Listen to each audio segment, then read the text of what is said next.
There's the leak right there at that union. And I'm not sure exactly where this goes to.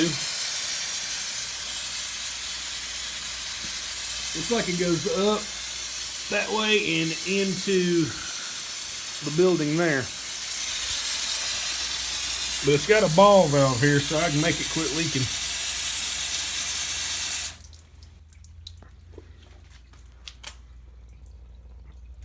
But right there is the spot.